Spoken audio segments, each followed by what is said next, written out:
Hi everyone, welcome back to the UGC Boss podcast. Today we have the pleasure of chatting with Giovanna. She's a rockstar UGC creator from the Netherlands, and Giovanna has been in the UGC game for over 4 years, starting back when the industry was still in its infancy in Europe. And Giovanna, it's so great to have you on the podcast. Can you start by telling us a little bit about your journey into UGC? How did you first get started, and what has been the ride been like for you so far over the past several years?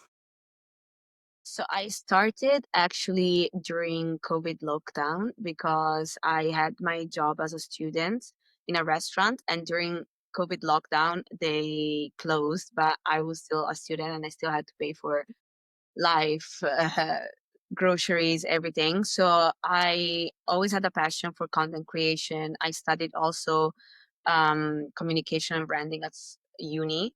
So I thought, why not like trying out things with content creation. And then I saw on Fiverr, I was already on Fiverr for other gigs like translations, things like that. Mm. Um, and then I found this girls that were offering content for products and services to brands in exchange of being paid, and I was like, oh, that sounds fun. And I looked it up a bit, and they had many reviews, so that meant that people were actually asking for this service. So then I got curious and I got onto TikTok and looked it up, and I got a lot of mostly American creators doing this job already, that it was super new, but they were saying the potential that this job had. And I got super like locked in, and I started also doing gigs on Fiverr offering this for, but I had no idea how to do the video. So I was literally just taking a product, making the videos and getting paid also not enough. But slowly I started like getting into the game. I decided that I wanted to do it like really. So I opened a social media account for it, and got very into it until last year where I got full time. Let's go. Oh, I love that. And then you're from, remind me what country you're from. You said Netherlands, right? I'm from Italy, but I live in the Netherlands. Okay, yeah. So I guess UGC is more popular in America, right? So what was it like, being an early UGC creator, you know, from your country? Yeah. So I had the struggle of what language I should speak because I was living in the Netherlands, so I mostly spoke English. But I'm Italian, so I also wanted to speak Italian, so I had like this struggle a bit. Um, but I, when I opened my social media, I saw like, how Instagram tells you like people that you can kind of connect with. And then I found these girls in Italy that were also just starting out, and we connected straight away because we were literally, I think, 10 or something like that, not many. So we connected and we shared opinion, like things about UGC, and then slowly you saw how fast people started to become UGC creators and opening social media accounts. So then the community started, but yeah, that's mostly how it went. So like it was super helpful to have those people that I could, talk to, ask questions like, oh, what should I charge for this? Or what are usage rights? Back then it was all like vague. So Were there any the question comes to mind, were there any difficulties you had, starting in your country when, UGC is huge in America as well. So were there any specific difficulties you had starting in a different country? yes, first of all, they didn't know what UGC was. So we UGC creators were explaining to companies why they needed us and actually how it worked, because we're like they they first thought we were micro influencers, and then we had to explain, no, actually we're UGC creators, so we create content for you to use, so you're not actually paying our following, but you're paying like for our content. um So that was hard to explain at first, the difference. And then the pay also, like in America, the pay is super good. And in Europe, it's now getting good. But like when I started, they like even 80 euros a video, they thought that was crazy, because they didn't have the concept of, yeah. Now it's better. Like now the rates are better. But when I started like 4 years ago, it was, yeah. Cool. Interesting. Do you feel like that's very interesting? Do you feel like it's right back then, back in the day, it was pretty different, right? In terms of like what UGC was, you had to actually, I guess, convince the brands even more that they actually needed to UGC, or actually first educate them about what UGC actually was, right? But like right now, let's say, for example, 4 years later, do you feel like it's different right now in Europe or in Italy? Yes, definitely. Like brands know what UGC is. They have mostly UGC, sorry, content strategists that make scripts for them. So, uh, like they know what it is. So we can also like talk more about usage rights and stuff. I'm not saying that it's like like that for everyone, but they mostly know what it is. So that's already a step forward. Mhm. But comparing it to, I guess, of course, the market has evolved, right? And I think maybe you and your fellow European creators had no small part to play in that, right? But what is the comparison right now at this current moment in the present between UGC in Europe and UGC internationally? So I guess in America, is there any difference? Well, there's still in America, like creators get paid more. Like here, it's slowly starting to get there, but it's not there yet. Like if in America, creators can ask for $300 a video, like easily, here asking, yeah, okay, 250 euros, then like converted in euros, you can, but there are very little the brands that do that. So I feel like that's one of the major struggles, and also getting paid for usage rights. Why Um, do you think it's so slow to move to Europe? I feel like because America was always like the consumerism country, So for them, advertising and all these things are normal. Like they are there for a long time. While in America, in Europe, it takes always some time, like a bit longer. But I mean, with everything consumerism, I feel like. Mm. Would you then think, or would you recommend other creators in Europe? Because there are other creators in Europe, right? We have, I believe, a lot of creators in Germany for some reason hitting them up. Maybe it's because of me. Um, but creators from Germany hitting us up. We got some Eastern European creators as well. When they're listening to this, would you recommend for them? It seems like it's pretty gloomy in Europe. I haven't experienced it myself, but would you recommend to them to just skip Europe, just target uh English American brands for UGC?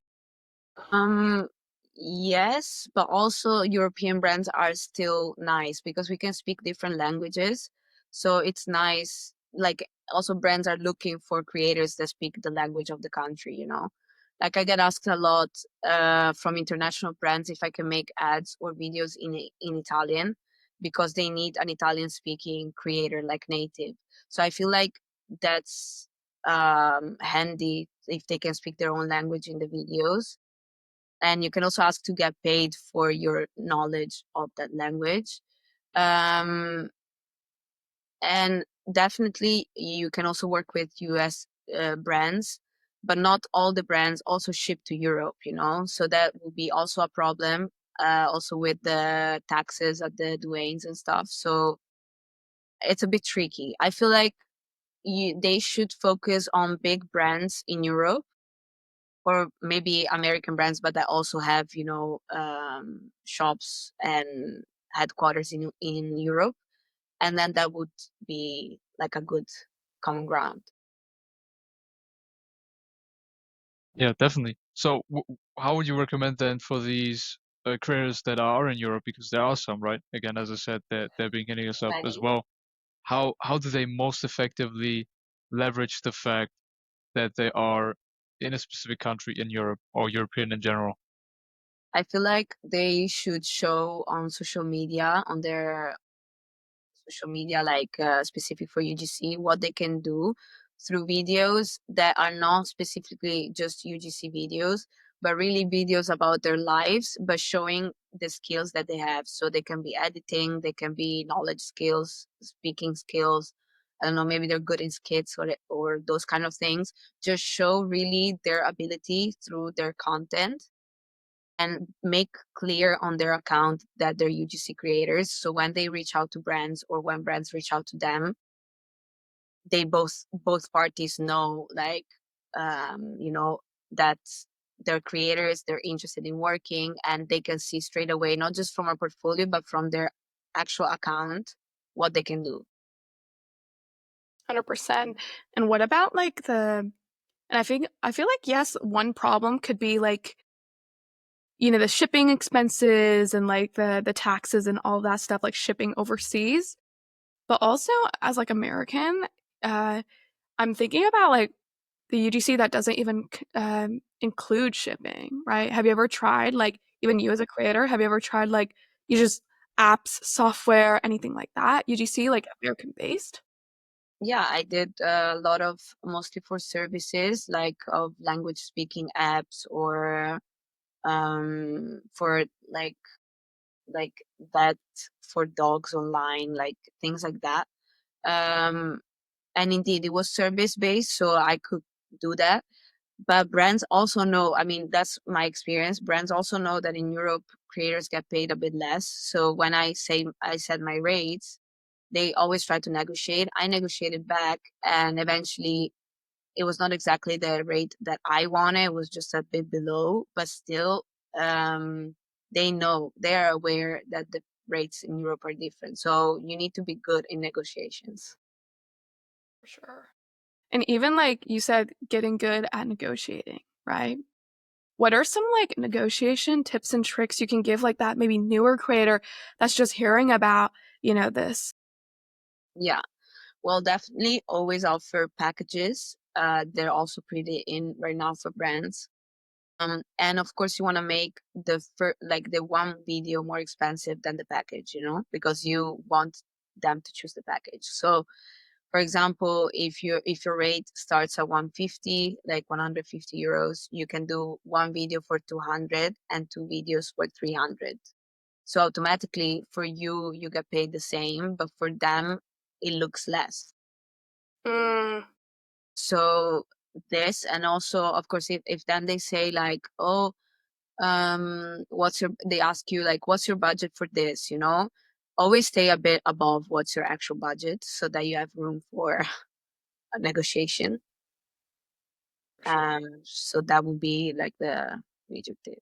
Or like, for example, if they say, if they really offer something below your um rate, and you think, okay, I could accept it, but then just offer less work. Like you could say, yes, okay, I will do it if that's your final offer for budget, but then I will not put, for example, subtitles, minimum editing, like just take off work from your shoulders too, you know, so that you also do as less as possible. 100%. And even, like, when it comes to negotiation, I think of it in a way of, like, lifetime value, getting the most, like, bang for my buck from this one brand. So for you, like, what's your, like, biggest strategy, or, like, what's your biggest, like, hack for, like, getting, like, more from the collab other than just, like, the first initial, like, video package you close the brand on?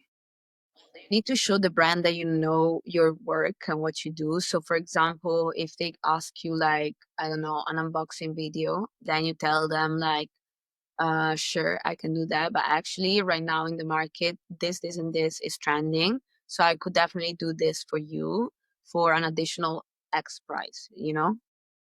So something like this would be great. Or for example, you can say like, while recording content, I will for sure take pictures. Are you interested in UGC pictures? I have this great package for this amount, you know, and for this amount of pictures. so that you give them like choices and possibilities instead of just saying okay, or you want an extra video. Just make them think why they would need an extra video, or why they would need extra pictures, so that they think, oh, maybe it's a good idea. Like, let them think and reflect. For sure, and that's so powerful, like, instead of us as creators, like, giving the brand what we want them to have, right? Putting ourselves in their shoes and figuring out, "Okay, how can I make this appeal to the brand, not just me?" Right? And I think Yeah. that's a great strategy. Hmm. Yeah, because then you show you care, and that's what they like. For sure. And something else I would love to ask is, like, speaking of, like, negotiation and, like, getting money from each collab, have you ever, like, hopped on brand calls with brands? And I guess, like, what's your overall take about brand calls? I feel like they're great because you can show way more your personality than just emailing. They can have like a feel of how you speak, how you Mm. are, and that's nice because then you're gonna create a video for them so they can already have kind of a feel of your voice, how you will be in the video. And you can also have chance to ask more questions, show that like about like if they ask you questions, you can respond and show that you know what you're actually talking about and not just being behind the laptop screen. Like, I appreciate when brands want to do calls because they're really beneficial for both parties. So yeah, I'm definitely like, I like brand calls. 100%. There's so many benefits to them, like, and I love that you're just, like, walking through it, like, "Hey, it does help, you show your personality, and it's obvious, like, of course." But what would you tell the creator that's, like, nervous to hop on a brand call or don't even know what to say on a brand call? Well, it starts always with hi, how are you, like the basic startup conversation. And then really don't be scared because mostly it's the brand starting the conversation, saying what they need, a bit of background story about the brand. So you have the time to listen and calm down if you're anxious. And then mostly they ask you like, oh, well, what do you think you can create for us, or what's your fee for this video? Maybe most of the brands already have an idea of what they want, so then they will come to you and say like, oh, I was thinking about a video like this. What do you think about it? And what's your rate? So then you can give your ideas that you can prepare beforehand, of course, and then give more than one. So you show that you actually have creative ideas and thinking. And then it's already a score because they will think, okay, like she knows what she's talking about. She's sure, she's confident and stuff. And most of the times it ends in a yes. Mm, Most of brand calls, if you show that you know what you're talking about, that you listen, they like how you speak, that's mostly like yes. So I would say not be scared. Yeah. Giovanna, really, one thing, I'm sorry to kind of switch up the topic so much, but one thing that really isn't letting me go is while we have somebody from another country that is not the US, finally, here on the podcast, right? And even European, as a fellow European, that's very interesting to me, because Italy is also very close to Germany, of course, um, is to like this mindset. Yes, UGC seems less developed, I would say, in Europe, right? Because it's not been there for so long. You talked about your struggles having to educate brands 4 years ago, and even now not getting maybe the same amount paid. It's very hard to get the same amount paid as in the US. But to give it kind of a positive note, I really try to figure out how can we spin this? How can we help these European creators? Because if you think about it, in the US or in the English market, you are really one of many. You are one of many, many people. And I guess in Europe, yes, there's still many, but you're one of a little bit less, Many. it's a smaller pool. a little bit less many. Sure. um So this, please go ahead. Yeah. yeah, I would just say like to stand your ground from day one, in the sense that when you're pitching to brands or when brands are reaching out to you, just stand your ground and say like, I can create this for this rate because I value the effort and time I put in it, and I'm sure I will deliver a great quality of work.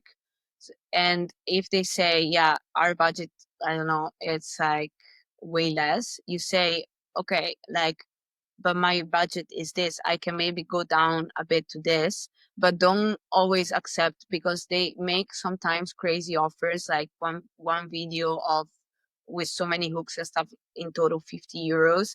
You need to stand your ground and say no, even though you are losing one collab. But I feel like it's better to lose this collab than accepting them, because you're kind of putting out that energy out there that you're gonna receive better collabs that suits what you want from a brand.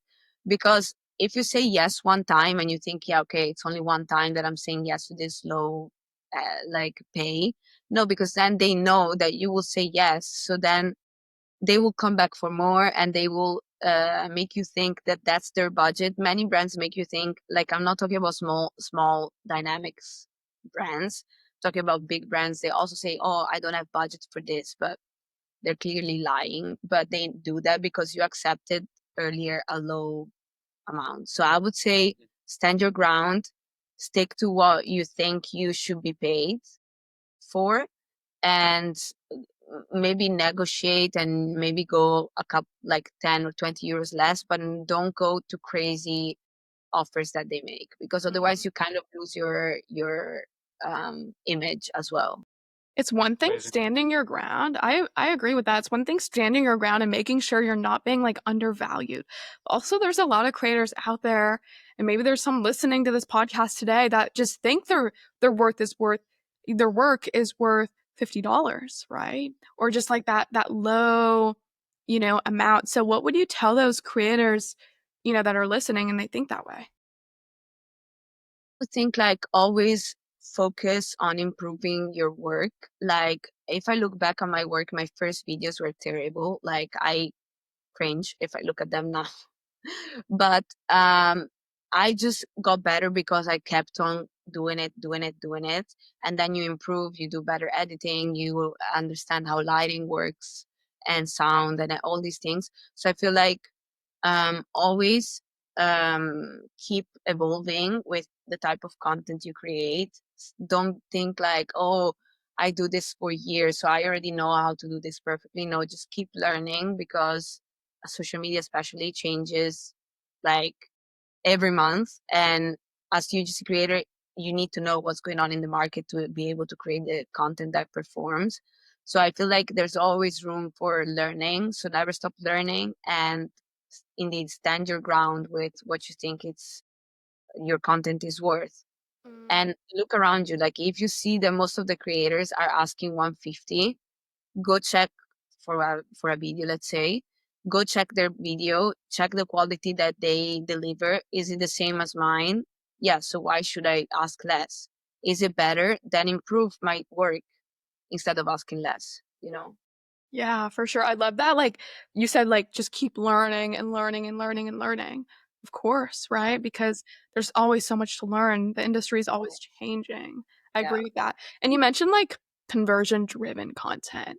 And that stuck out to me because I'm like, yeah, like what brand wouldn't want conversion driven content? So I guess like what makes a video conversion driven or even like well done conversion driven? Well, you need to check what's going on in the market at the moment. So what type of content is performing better than other, and then you want to kind of recreate that with your creative twist. But um, you need to be aware of what's going on around you, because if you just think, oh, I would like to do an unboxing for them, but maybe unboxing is not working at the moment, it's automatically a video that will not perform great, you know? So I feel like you should look around what's working, what's not, and then go and create that kind of video. Like, for example, this structure that is hook, body, CTA, like, that's something that we didn't have at the beginning. Like, we didn't know about hook, like body CTA. We were just making a video like we thought it was nice, and that's it. But then, like, fast enough, this like structure came in. So then you know that mostly for ads, you want a great hook, body where you explain problem solution, and then CTA, to make the person do an action, So you need to be aware of this. If you're just in your bubble and you're not aware of what's working, what's not, yeah, that's a content that will not perform automatically. So Yeah. I find this very interesting, and maybe I should have followed up with that after my question. What you just described, I guess, was that you were not aware of like hook body CTA, like the standard, what is now a standard of like a UGC content piece, maybe because you were in Europe, right? Not in the USA, where this, I would guess at that time would have been standard practice, right? So what I was also kind of trying to get to in my question was I think of this business term, and Gloria can back me up on this because we've talked about it, I believe previously. Giovanna, you may not know it. It's called geo arbitrage, right? What geo arbitrage is, and it's a term, it's a concept, really, I think outside of the UGC space. But what we're trying to do as well is bring as many concepts that are outside of the UGC space in the broader business space into UGC because if they are validated in a more competitive market, right? For example, I don't know, social media marketing instead of UGC, maybe they'll be very helpful for UGC as well. So what geo arbitrage is, it is basically on a geographical scale, right? If you look at the world, if you would take something from the US at a specific time, a concept that is working in UGC, maybe specific video style, let's just take that specific video format that is working very, very well in the US, and then take it to the Europe where it does not exist. Like people are not doing it because people are not aware of it, because the market is not competitive to the extent that people are pushing themselves so much that these new concepts get developed. So I guess that's what I was getting to with my question is how can we take, maybe Gloria, you can definitely jump into this if you think about taking concepts out of UGC in the US into UGC of Europe, how can we leverage this concept of geo arbitrage? How can we leverage the fact that UGC in Europe is not as competitive, not as, I would say, sophisticated as in the US, if that makes sense?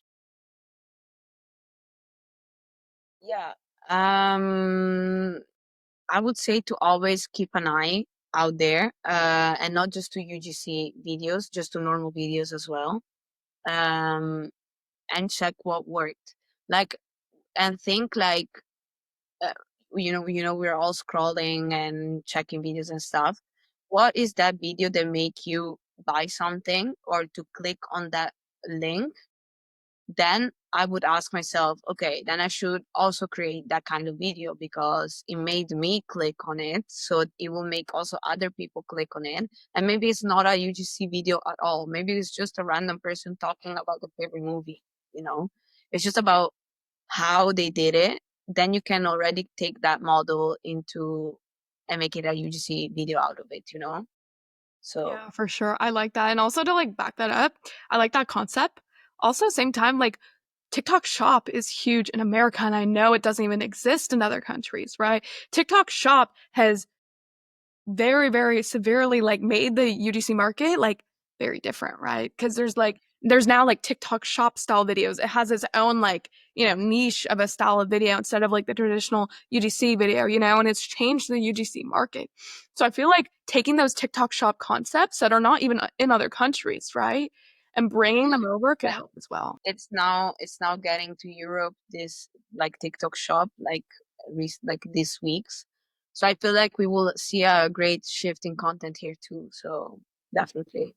Yeah. So this is a great opportunity, is it not? If TikTok Shop is just transitioning into Europe, we could take what is already working with TikTok Shop in America, right, in the English market, and then just leverage it. And is that not how we can neutralize the challenges that we have in Europe, which is, for example, um, as I said, people are not getting paid as much because the market is not sophisticated. But if you're just one of less many that knows about this TikTok shop strategy that the Americans know about, but the Europeans don't, you can not only be one of less many, you could be one of one because you're the only one in Europe that knows about this. Yeah, definitely.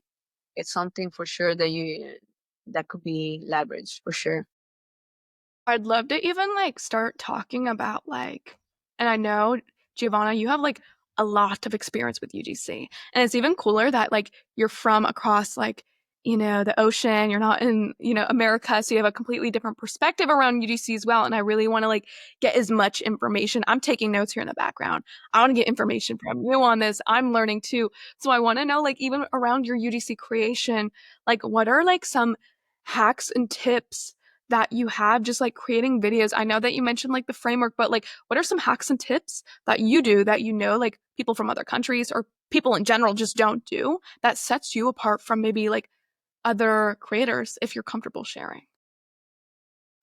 For sure, I do days where I just record and days where I just edit. I don't record and edit in the same day, just because I feel like if you are recording videos and then you stop for editing, you kind of kill your flow and creativity, you know? So I would mostly just record um, like in one day. And I also prefer doing first all the headshot videos, so where I speak to the camera, Mm, and then I do all the B rolls. You know, because maybe in some B rolls you need to do stuff where you, I don't know, do something, you know, so I prefer doing like headshots first, so then they're all done, and then all the B rolls.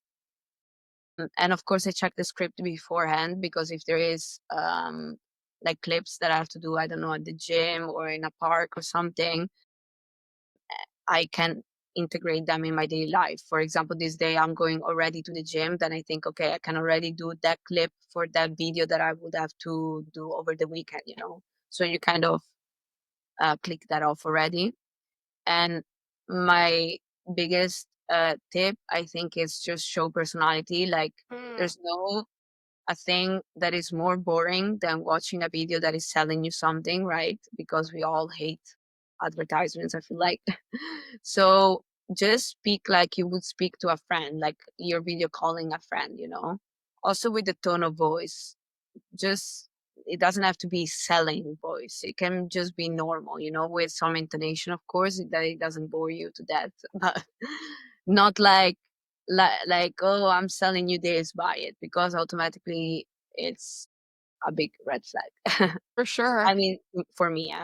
Like who would want to listen to like that though on a UDC video? Like that's the opposite of a UDC video and what it's supposed to be, right? Yeah, but for ads, you see ads, that's mostly what happens. Mm, what would Because you also the brand requires you to say like unnatural stuff, you know, that you wouldn't say to your friend, which I get that, but you can always propose to the brand um, to make it a bit more your own. Now, at least a lot of the brands I work with, they say like feel free to make it more your own the script because they know that it's like too fake. Also, it's not good, you know.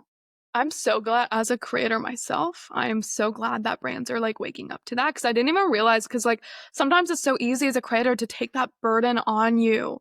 I like, oh my gosh, I'm robotic, I'm this, I don't sound natural, but it's the brand's fault sometimes too because they're providing us scripts written by ChatGPT that are they're using language that was used like 3 centuries ago, right? Is crazy out there.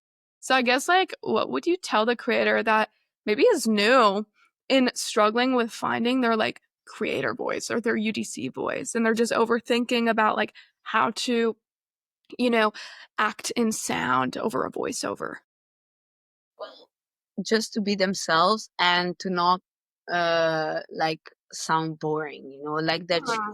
show that you're actually enjoying what you're talking about, and avoid making videos where you're like laying down like voiceovers when you're laying down and stuff that your voice sounds like, you know.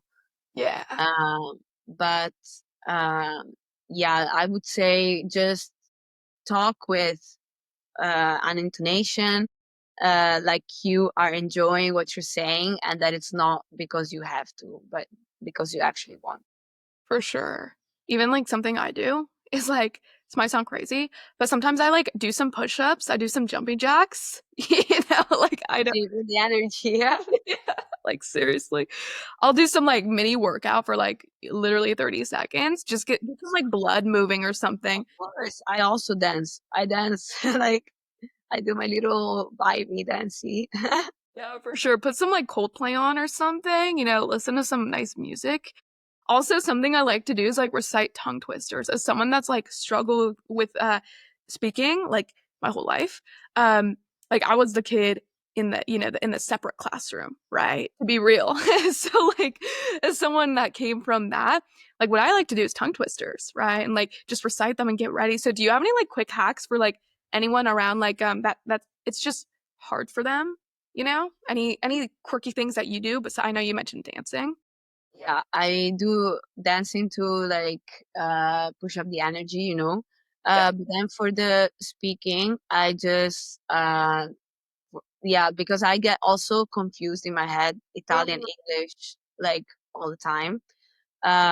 So I speak if I have to do a script in Italian, I just speak Italian for a bit before, maybe to myself, or I call my parents or something, just because then my brain is set into Italian and I can remember the script better.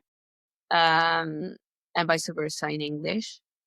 But mostly warm up your voice. Like don't do a voiceover before breakfast, you know what I mean?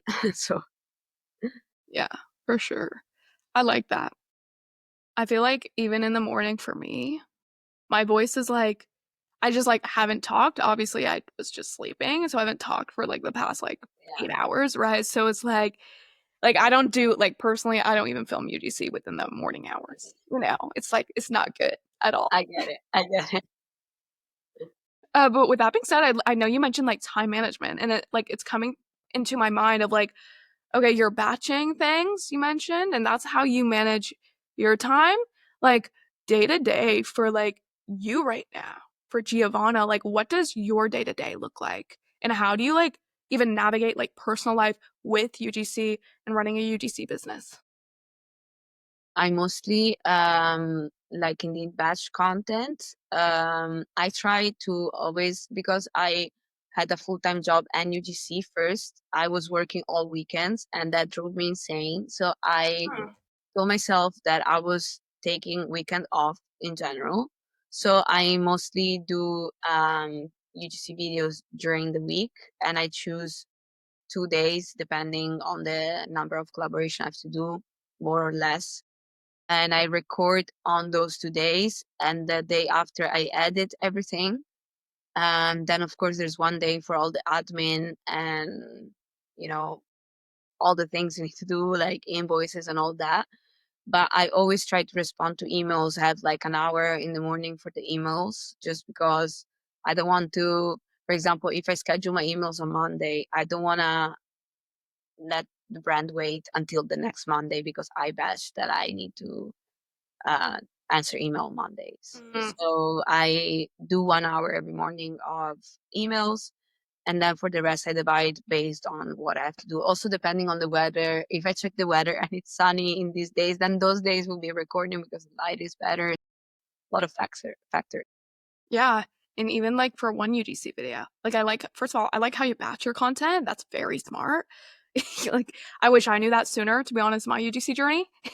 Yeah, it saves so much time instead of like being there every day. Oh, I need to create this, and then every day it's sometimes spent for that. Yeah, it's easier to organize it, let's be real, and it makes life easier. So for you, like, I wanna know, like, more about, like, your UGC process, like, how long does it actually take, like, from very beginning to, like, very end? How long does it take you to, like, make one UGC video or work with, like, a brand for, like, a few videos? Or you let me know. So, well, taking away the script, because maybe the brand sends the script or they ask you to write a script and then to get it approved. So that aside from starting recording, it really depends on the type of video because if it's like for a service, that goes quite fast. Like that is mostly 15 minutes recording and 15 minutes editing. Like it goes quite fast because you don't have a product to show. It's mostly websites, so green screen, things like that. But if it's for for a product, um, I would say like 1 hour for the recording, and then for 45 minutes for the editing, depending if it's hard editing or not. Like if they want transitions or a lot of different edits, then it's different. But indeed, I mostly do the headshots that if I have a lucky day, they come all in once and I don't have to do retakes. Otherwise, like that you don't remember the whole line. So you're there thinking, oh my God, I need to, what did I have to say? So if I have a good day, I remember straight away and I do them all. And then for the B-rolls, you just do them around the house, unless there are B-rolls that have to be taken indeed at the gym or at a lake or things like that. Then I check the script beforehand so that I know when I can do that. For sure. Yeah. And I feel like it all ties back to time management and how important it is for a creator to get that system down, for themselves. And I think it's so cool how you're like, yeah, 15 minutes for a script, right? And I agree with that. Like, that's so cool because and then making it 15 minutes too, the fact that it is 15 minutes, it's so cool because you're working for 15 minutes for like $50 or $100 or $150. That's crazy, if you like really think about it. Yeah. It really indeed depends from the type of video that they want. Because if they give a detailed script with a lot of B-rolls and stuff, that takes time. It can also take up to 2 hours, depending on, or I don't know if they want video like product videography and stuff like that. That you need to set up the everything, take nice shots with the light. Like it can vary really. For sure. Um, but yeah, I feel like also not having your phone helps. I mean, like to put it in do not disturb really helps, because otherwise you're recording and then you get a notification from this, an email that you want to read straight away, and then you get carried away. Well, you need to just do that. Yeah. Something very interesting about you too, that actually I've noticed Gloria as a kind of red, what's it called, like red line maybe between the last podcast guest, is a lot of them have something even on the side of UGC. Where for you, Giovanna, right? We talked about this last time before the podcast, right? You were also going into social media management, if I remember correctly. So you had that in addition to UGC. How did you find your way into that? I had stuff to pay in my life, mortgage, insurance, house, all that. I was not living with my parents, so I could not just be like, oh, 1 month I will make 2K, the other month I will make 3K, the other month I will make 100 euros, like it's not possible. So when I went full time content creator, I had to think of a way to have a kind of a stability monthly. And I kind of liked already social media management because I realized that a lot of brands were asking me like what they thought were the best contents, that what would be the content that would perform better. Automatically, you need to do a strategy, you need to check the web, you need to, do all the strategy part. So I kind of liked that already. And I thought, yeah, basically for social media management, I would have to do that for brands as well, plus the posting and stuff. So I took a course on an online course from a social media manager, and after completing it, I started doing it, and at least that gives me a monthly insurance in terms of money, and then UGC like makes it complete. So It's I a can nice have, bonus. yeah, I can Yeah. have my insurance, let's say. Okay. So would you not say, because we have a way at UGC of getting that security somewhat in its in the way of retainers. So is there something in the way for you? Are you struggling with getting retainers? Are you even trying to maybe replace the a little bit more inconsistent income from UGC and then go again like 110% into UGC, but then with the added security of retainers? Yeah, definitely. But retainers are mostly like for 3 or 6 months, things like that. And then automatically after 3 or 6 months, it's again the same hustle that you need to find new retainer clients, and I was just not in the mood to go through this hustle every 3 months. So basically, that's mostly why.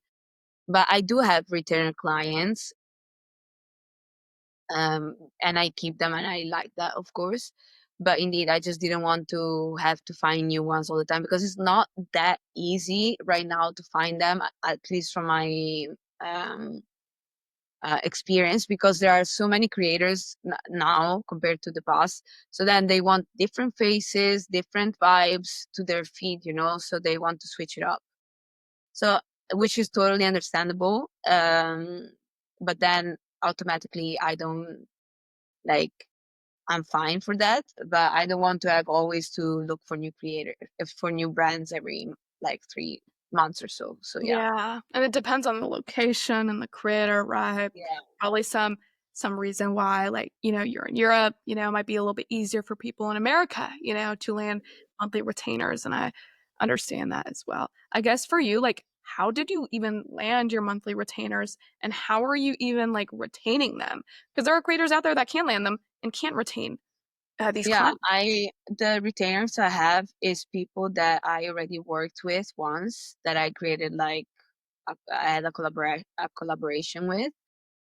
And then when I was pitching, again, I told them like, hey, I have these packages right now, and I'm also open to retainer collaboration, because I didn't say that in the first place, because either they contacted me or I don't know, it just didn't came out. So I contacted them saying that I was open for retainer clients. And out of, I don't know, 20, three said yes. So not many, but automatically also not zero. So that was nice. But indeed, they're always like, oh yeah, we're interested, but like for 3 months or 6 months, where I want, like, for example, one video every 2 weeks or so. Mm, So yeah, but it's completely possible. I would say to pitch to brands you've already worked with, because they know the way you work and the quality of your work, so they're more willing to say yes. yeah, I like that. Just using like people you've already worked with, right? They're gonna say yes once, they're gonna say yes again. You know? Definitely. I like how you mentioned, like, hey, out of 20 people, for example, like 3 might say yes. But also, like, you could play the numbers game with that. What about, okay, multiplying 20 by, like, 5? How about 100, people? And if, like, out of those 100, how many say yes? It's just multiplied, right? If I can do math. Yeah, So, yeah, yeah. yeah, definitely. Like, but it's also about not discouraging yourself if you see a lot of no's, because um, like, brands will say no, or they won't even reply. Mm, So, or they will say, yeah, I am not interested into a retainer package, but just maybe on a package of 3 videos. mm. But at least you do close collabs. That's always good. Yeah, for sure. And speaking of, like, you mentioned, like, discouragement, and I love, like, how you're just like honest with us about like, hey, this, like, don't get discouraged, right? And you have to have like a bulletproof mindset to be a successful creator. And I'm sure, Giovanna, like, you've been in the industry for a while, you might know a thing or two about mindset and pushing through and having the right mentality to become a successful creator. So what advice do you have for that creator that's in that hump, and they're just like, they're not seeing the end of the tunnel, and they're feeling stuck with what they're doing? I would say just find your key in the markets that Mm. we have, and just continue pushing, because you never know what will come your way. If you give up, like, you don't know what opportunities you are like precluding yourself. So I would definitely say push forward, keep improving, and work hard. Don't be discouraged because, for example, a lot of times creators don't get their video with many views, but doesn't matter. As soon as you show that you're consistent and you keep showing up, and you show that your ideas are good, even if the videos are not viral, or if you don't get like collabs from one video, it's fine. Just keep going forward. But create the content that most showcase the person that you are, and then you have to be good with it. For sure. Like if you think, oh, I did the best that I could to achieve that, and I want to keep doing my best, that will always cherish you somehow. Yeah, I agree with that. And it's really cool that like, you know, every creator, no matter like their journey, they will go through hard things and they're gonna have to push through during the hard times because how are you gonna get to your destination, right? You have to go through hard things, Yeah. right? Because Yeah. everyone and their mom would be a UGC creator right now if it wasn't difficult, right? Yeah, and they also make you grow as a person, so it's always a good point, even if we Mhm, don't like it while we're in it, but it's good eventually. for sure. Yeah. One point I wanted to touch on though, because I know Gloria and I talked about this, that we maybe shouldn't go that hard into that direction, but I just can't leave it be. It is you mentioned that for your social media management, you bought a course, right, to learn it, I guess, and then to implement it, which for UGC credit, I mean, it makes sense, right? You're offering your service as a UGC creator, you're creating content, but what are still pain points or what are still needs of the brand? It is the strategy side, right? What performs the best? How can we post this? How can we do this? When do we post it? Which goes then into strategy. So you're fulfilling a dual role. You're kind of even evolving, I would say, as a UGC creator in the ability that you can offer these strategy services. So I'm wondering, um, you bought a course for it, and the point I was getting to is, I believe you also said that you launched one, correct? Or that you're planning to launch one, yeah. How about that? We launched a course about personal branding, like 1 year after I started UGC, or 1.5 year after, because I studied branding at uni and stuff, and I saw how good branding was doing to me, like having your own personal brand online and how it works, and it helps you to, get inbounds and make a name for yourself. And it's not just about having the cute feed, it's about doing the deep work and deciding what's your personal brand about. And I saw back in the days there were already UGC courses coming out, UGC guides, and I was like, I want to teach something that it's beneficial for creators, but it's not just UGC, because they can get a guide for 20 euros from someone and learn there. Or there's so much content on social media themselves that they can just go and look it up, to learn like I did. So I wanted like a course that explained something that was not so easy to find online, and that's why I chose personal branding um, for UGC creators. So Do you think personal branding, and I want definitely gonna get your opinion on personal branding, like your personal 2 cents, Gloria. I'm just thinking about what importance does personal branding have for a UGC career? Because what I'm thinking about is, in comparison to an influencer, right? I think personal branding there is very important because you're actually building a brand, building an audience, and that's then your main selling point as an influencer. What does a personal brand then give a UGC career if the basically, I don't want to like make it sound too simple or like break it down too roughly, but what you're doing is you're creating content for a brand and then posting it on their page. So what benefit does a personal brand give you in that scenario? it makes you want the brand to choose you, basically. Mm, So if you have a page that is curated, same, like clear, the fonts are the same, the colors are the same, the kind of content you bring on the platform follows kind of the same line, then a brand will understand way better the type of creator you are and the type of content you create and how that type of content can be beneficial for them. So if for example I'm a brand and I have a brand for beauty, let's say, and then I go on the profile of a creator that maybe loves beauty, but it's so not shown, and I arrive on the page and there's like blue, red, yellow, all fonts all over the place.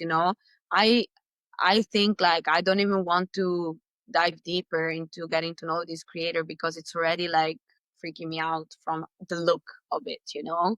And then maybe this creator is like kind of losing opportunities for herself just because she doesn't know about personal branding.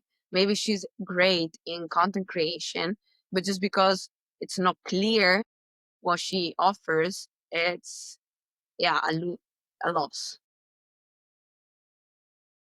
What are your personal 2 cents, Gloria, on personal branding? I What has your definitely think experience been like? Yeah, for sure. I definitely think it's very powerful, right? A personal brand can be very powerful, especially for a UGC creator. You can get your name out there, you can get collabs from it. But I also think, like, my perspective as someone who, didn't have a big personal brand as a beginning UGC creator, I feel like it's not, maybe it's just because I'm American, from America.